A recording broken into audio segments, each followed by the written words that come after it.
Friends, कैसे हैं आप सब। आशा करता हूँ अच्छी होंगी। जैसा कि आप सबको पता है कि साइकिल 3 में अब जीडीएस की वैकेंसीज रिलीज होना शुरू हो चुकी हैं। उसी कड़ी में अब डेली जीडीएस की साइकिल 3 की वैकेंसीज रिलीज हुई हैं।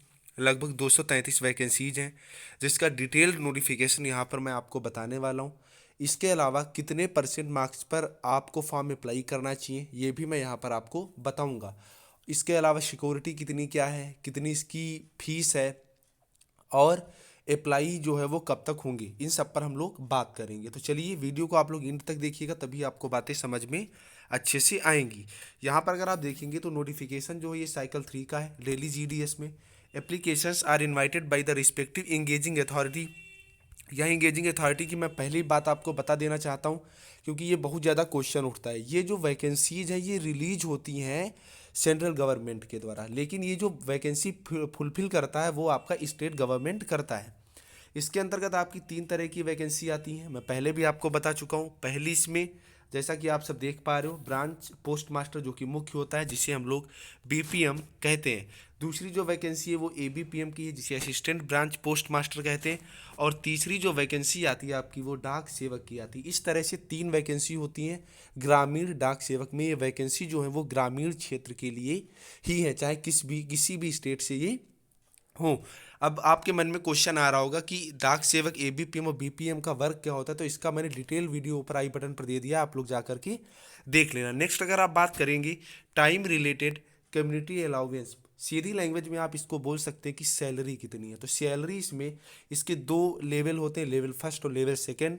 एक 4 आवर का स्लैब होता है और दूसरा 5 आवर का स्लैब होता है। अगर आप 4 आवर के स्लैब में बात करेंगे तो बीपीएम की सैलरी 12,000 और एबीपीएम की 10,000 होती है, जैसा कि आप सब यहाँ पर देख पा रहे हो। वहीं अगर आप बात करोगी 5 आवर के स्लैब में, तो यहाँ पर बीपीएम की सैलरी 14,500 और एबीपीएम की सैलरी 12,000 रुपये होती है। आगे अगर हम लोग बात करेंगे एलिजिबिलिटी क्राइटेरिया क्या है, तो एलिजिबिलिटी जो है वो लड़का जो फॉर्म अप्लाई करना चाहता है वो 27/1/2021, मतलब जिस दिन फॉर्म आए हैं उस दिन 18 का पूरा हो चुका और 40 का पूरा ना हुआ हो। इसके अलावा आप बात करेंगे कि एज में कितनी कितनी छूट है, आप देख पा रहे हो यहाँ पर SC ST को 5 साल का, OBC को 3 साल का, और जो EWS से आते हैं उनको कोई भी एज रिलैक्सेशन नहीं मिलता है। उसके अलावा PW कैटेगरी में 3 कैटेगरी होती हैं, 3 कैटेगरी में 10, 13 और 15 साल का अलग अलग कैटेगरी वाइज इसमें जो रिलैक्सेशन है वो आपका मिल जाता है। रिलैक्सेशन के कुछ और क्राइटेरिया आप यहाँ पर देख लोगे। नेक्स्ट आप बात करोगे एजुकेशनल क्वालिफिकेशन की, तो यहाँ पर एजुकेशनल जो क्वालिफिकेशन है आपके पास 10th में मैथमेटिक्स, लोकल लैंग्वेज और इंग्लिश के साथ, ठीक है, मतलब जो लोकल लैंग्वेज जहाँ की है, ओके। इसके अलावा आपके पास मैथमेटिक्स और इंग्लिश एज अ सब्जेक्ट होना कंपलसरी है, और जो बोर्ड हो जहाँ से आपने किया वो कोई रिकॉग्नाइज्ड हो, मतलब ऑथराइज्ड हो, ठीक है। इसके अलावा compulsory knowledge of local language, local language का आपका नॉलेज होना चाहिए। जैसा कि आपको पता है कि संविधान में जितनी भी भाषाएं हैं उनमें से किसी एक भाषा का आपको ज्ञान होना कंपलसरी होगा लोकल लैंग्वेज के अलावा। ये दिल्ली जीडीएस की वैकेंसी है, तो यहाँ दिल्ली में आपको हिंदी आना कंपलसरी होता है। होता ये कि ये जो वैकेंसी होती हैं ये ग्रामीण क्षेत्र की होती हैं। जब ग्रामीण क्षेत्र की वैकेंसी होती है तो यहाँ पर आपको ग्रामीणों से रूबरू होना पड़ता है। अगर आपको यहाँ उनकी लोकल लैंग्वेज ही नहीं आती होगी तो इस तरह आपको तालमेल बैठाने में आपको दिक्कत फंस जाती है, ठीक है फ्रेंड्स। इसके अलावा आप बात करोगे तो बेसिक कंप्यूटर ट्रेनिंग, आपको कंप्यूटर चलाना भी आता होना चाहिए। इसके अलावा 60 दिन का आपके पास सर्टिफिकेट भी होना चाहिए। आपके पास अगर DCA का सर्टिफिकेट है तो वो मोर देन सफिशियंट है, या आपके पास मैट्रिकुलेशन क्लास 12th या जो भी आपने हायर एजुकेशनल करी है वहाँ पर कम से कम या तो आपका सेमेस्टर में या तो ईयर में, ठीक है, आप समझ रहे हो बात को, कंप्यूटर सर्टिफिकेट होना कंपलसरी है। नेक्स्ट आप बात करोगे रेजिडेंस की, जहाँ पे आपका रहना है, तो ये फिलहाल बात की बात होती है। मैं इस पर आपको डिटेल से बता दूंगा कि वहाँ पे आपके पास रूम होना चाहिए, क्योंकि आप बीपीएम बन के जाते हो तो वहाँ पर जैसा कि आप सब देख पा रहे हो 100 स्क्वायर वर्ग फीट का रूम भी होना कंपलसरी होता है। वो आप रेंट पर भी ले सकते हो, इसका भी अलाउंस होता है। क्या कैसे क्या होता है वो आगे की बात है, मैं आपको टाइम टाइम पर बताता रहूँगा, ठीक है। नेक्स्ट आप बात करोगे नॉलेज ऑफ साइकिलिंग। आपको साइकिल चलाना आता होना कंपलसरी है, क्योंकि एबीपीएम और डाक सेवक की जब आप जॉब करते हो तो इसमें जो लेटर्स आपको पहुंचाने होते हैं वो साइकिल से ही पहुंचाने होते हैं।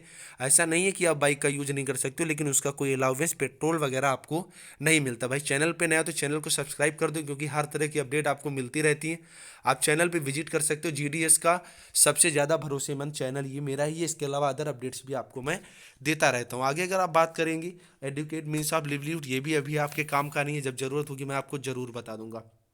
नेक्स्ट, जैसा कि आपने टाइटल में भी देखा है, फर्निशिंग ऑफ सिक्योरिटी। 1 लाख रुपए की सिक्योरिटी आपको देनी होती है, लेकिन ये सिक्योरिटी इन हैंड नहीं देनी होती। इस सिक्योरिटी के बेस पे आपको क्या करना होता है, आपको एक बॉन्ड बनवाना पड़ता है कि आपके अंडर में पूरा डाक जो जहाँ पे आप हैं वो पूरी शाखा रहती है, तो वहाँ पे कैश भी आता है, क्योंकि आपको पता है इसमें कैश का भी काम होता है। इस वजह से सिक्योरिटी बेसिस पे 1 लाख रुपए का कहा गया, लेकिन ये कोई श्योर नहीं होता है। कहीं कहीं पे 20-25 हज़ार के बॉन्ड पर भी मान जाते हैं। ठीक है फ्रेंड्स, आगे अगर आप बात करोगे फुलफिल, आपको कुछ टर्म्स एंड कंडीशन फुलफिल करने, वो आपको वहीं पे जाके पता चलते हैं। उसके अलावा आप बात करोगे अगर कि यहाँ पे जो एबीपीएम, बीपीएम और डाक सेवक, इसमें कैटेगरी जो डिसेबिलिटी होती है, डिसेबिलिटी के आधार पर कुछ चीज़ें आपको और यहाँ पर दिखा दी जाती हैं। ट्रांसजेंडर का भी यहाँ पे कुछ होता है, लेकिन वो आपसे अभी रिलेटेड चीज़ें नहीं है। नेक्स्ट सबसे इंपॉर्टेंट आप बात करोगे सिलेक्शन क्राइटेरिया, इनका क्या होता है। तो एज सबसे पहली चीज़ आप देख लीजिए, selection will be made as per the automatic generated merit list as per the rules based on the candidates online submitted application. इसमें सीधी लैंग्वेज में आप बोल सकते हो कि ऑटोमेटिक जनरेटेड मेरिट लिस्ट बनती है। जितना फॉर्म पड़ता है उतने फॉर्म पे मेरिट लिस्ट बना दी जाती है, जो सबसे ऊपर होता है उसी का सिलेक्शन हो जाता है। ऐसे आप समझिए, मान लो 2 वैकेंसी है, पहली वैकेंसी ये है, दूसरी वैकेंसी है। यहाँ मैं पोस्ट वाइज आपको बात बता रहा हूँ। अब यहाँ पर 3 लोगों ने फॉर्म अप्लाई किया, यहाँ पर भी 3 लोगों ने फॉर्म अप्लाई किया। इसमें एक के 95, एक के 94, एक के 93% है, और इसमें क्या हुआ, एक के 97, एक के दूसरे के भी 96, तीसरे के भी 96% है। तो यहाँ पर 95 वाले का हो जाएगा और यहाँ पर 97 वाले का हो जाएगा। 96% वाले यहाँ पर नहीं आ पाएंगे। आई थिंक चीज़ें आपको क्लियर हो रही होंगी धीरे धीरे। नेक्स्ट आप बात करोगे, no weightage will be given for higher educational qualification.